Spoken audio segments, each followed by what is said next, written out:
Good afternoon, dear friends and students.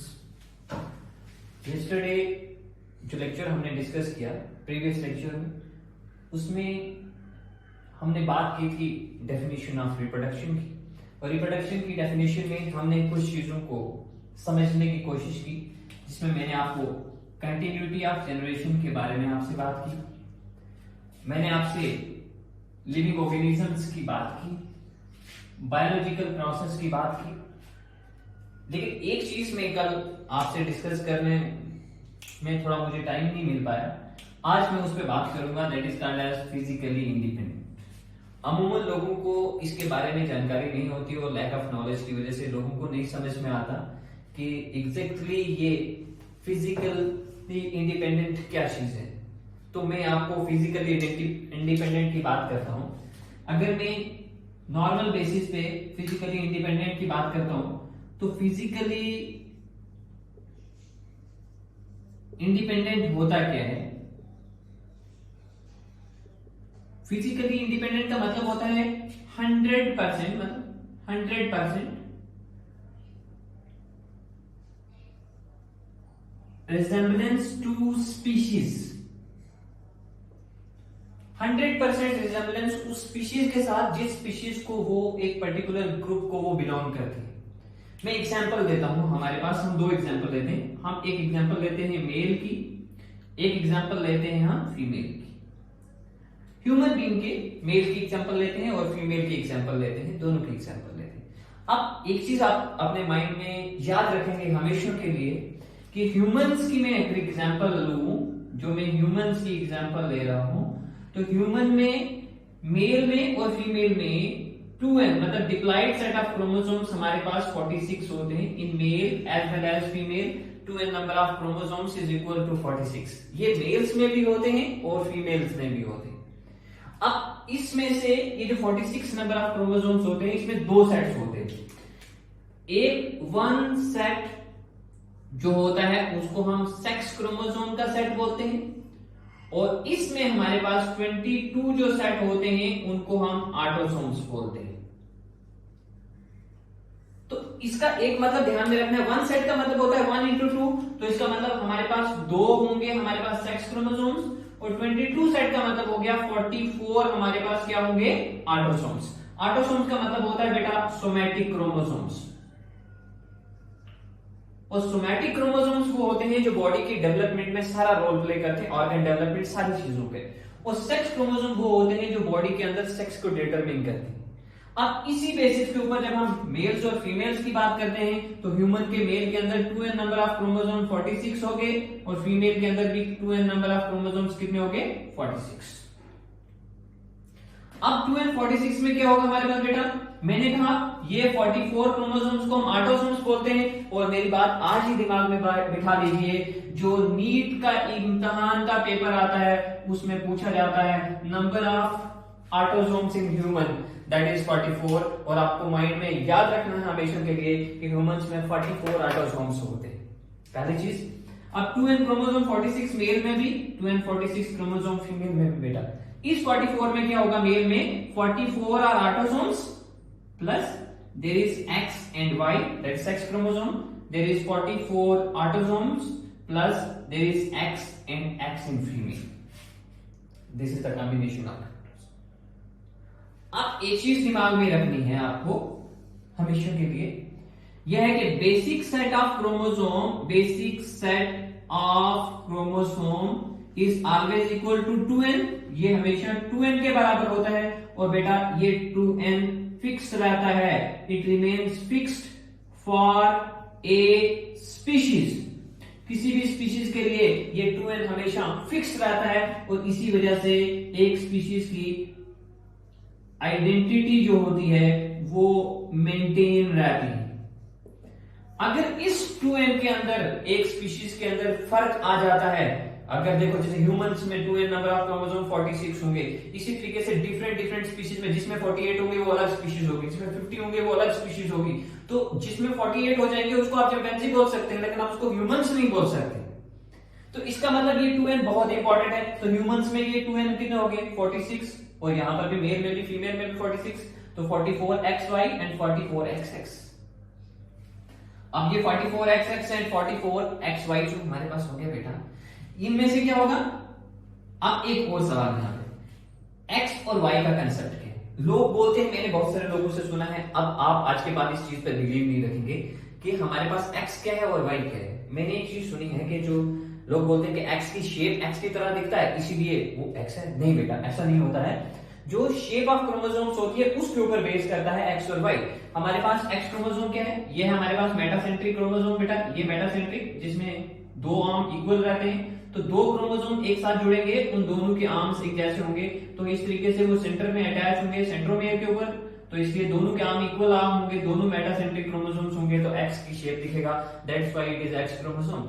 और जो Y chromosome है उसमें एक मेटासेंट्रिक क्रोमोसोम है और दूसरा हमारे पास एक्रोसेंट्रिक क्रोमोसोम है, तो इस तरीके से वो वाई की शेप देता है। दो क्रोमोसोम अलग अलग शेप के जुड़ते हैं इसीलिए उसको वाई बोलते हैं।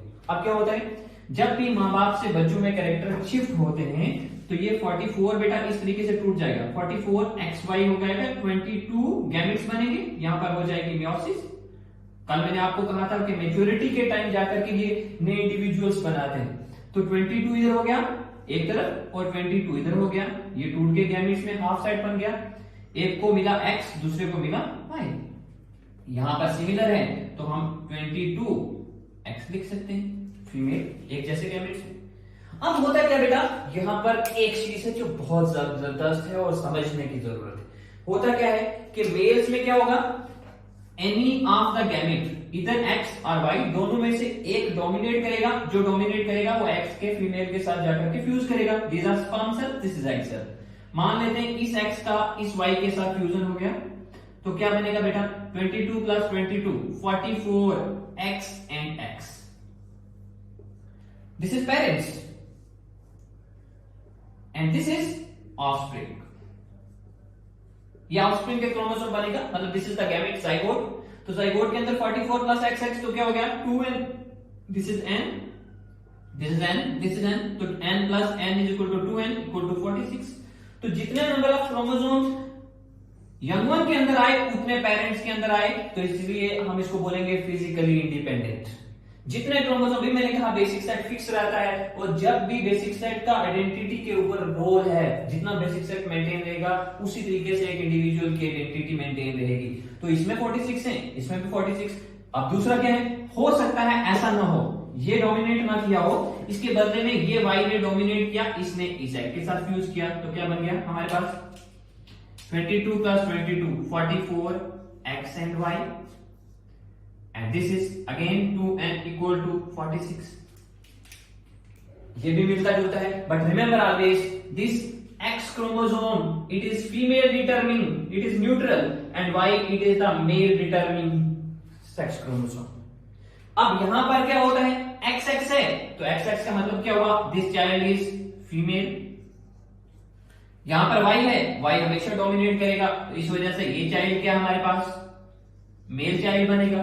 तो इंडिविजुअल में मेल चाइल्ड का बनना या फीमेल चाइल्ड का बनना, देखो ये वाई क्रोमोसोम सिर्फ मेल के पास है, फीमेल के पास सिर्फ एक्स है, वो कैरियर है, वो सिर्फ यंग वंस को प्रोड्यूस कराने के लिए रोल प्ले करती है, डिटर्मिनेशन ऑफ सेक्स के अंदर रोल नहीं प्ले करती।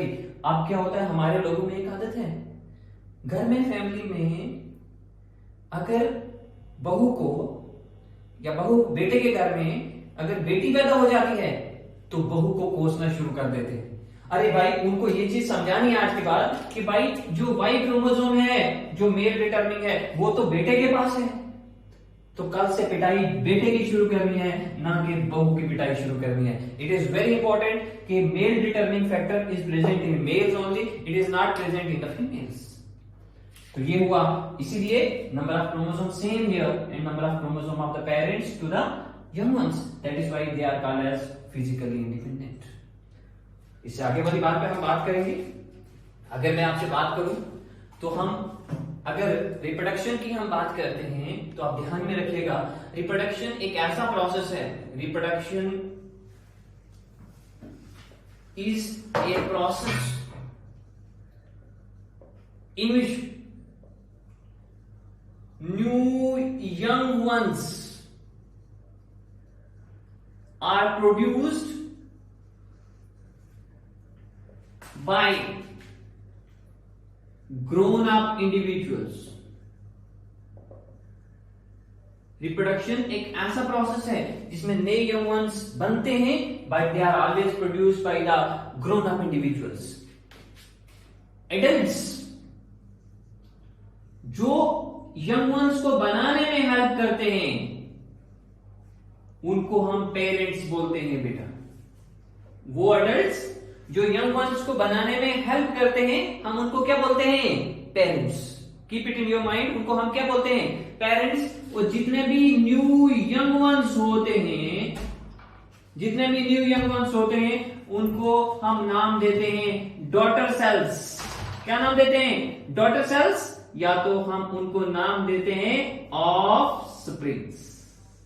मैं क्या बोल रहा हूं कि हमारे पास जो एडल्ट्स होते हैं जो यंग वंस को बनाते हैं उनको हम पेरेंट्स बोलते हैं, और जो नए यंग वंस होते हैं उनको हम क्या बोलते हैं? डॉटर सेल्स, या तो क्या बोलते हैं? ऑफस्प्रिंग्स। इसीलिए मैं हमेशा बोलता हूं कि बच्चे अपने मां बाप को बेटा नहीं बुला सकते कभी जिंदगी में। क्यों? क्योंकि साइंस, बायोलॉजी, जेनेटिक्स साइंस ये बोलती है कि जो पैदा करने वाले होते हैं वही पेरेंट्स होते हैं। इसीलिए अमूमन बहुत सारे बच्चे शरारत के तौर पे बोलते हैं ओ मेरा पापा था, कोई बात नहीं, उतना कोई मसला नहीं हो। That is the bad thing.